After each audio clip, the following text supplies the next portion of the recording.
You're working when an unexpected multi-factor authentication request appears on your phone. A few seconds later, another one appears. Then you receive a call from someone claiming to be from IT. They know your name, your company, and the software you use. They tell you there's a problem with your account and ask you to read them the code on your screen.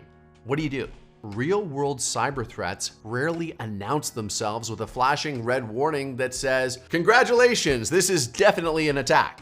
You need to recognize combinations of suspicious behavior and react quickly. The first step is to identify the indicators.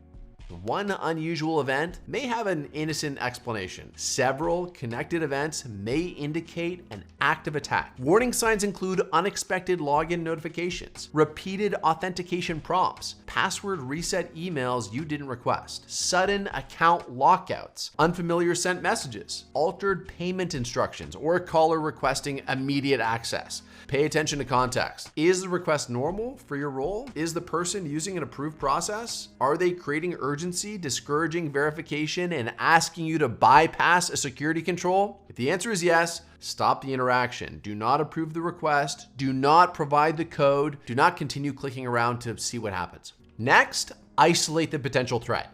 If you suspect that a workstation is infected, follow your organization's procedures. This may include disconnecting Wi-Fi or unplugging the network cable, but do not shut down the device unless instructed. Shutting it down can sometimes destroy information investigators need. If the threat arrives by email, do not forward it normally to coworkers. Use the approved phishing reporting tool or security channel so the message can be examined safely. Then, report specific details. Explain what happened, when it occurred, what device or account was involved, and what actions you took. For example, at 10:15, I received 3 authentication prompts. I did not initiate. A caller then claimed to be from IT and requested the verification code. I ended the call, denied the prompts, and contacted the security team. The more details, the faster the incident can be resolved. They also allow future procedures to be updated.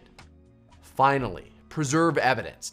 Do not delete suspicious messages, erase browser history, or attempt your own digital investigation. Screenshots, phone numbers, timestamps, email headers, and system alerts can help security professionals determine what happened. During an active cyber threat, remember 4 actions. Recognize, stop, isolate, report. Recognize the indicators. Stop interacting with the suspected threat. Isolate the affected system according to the procedure. And report the incident with clear, specific details.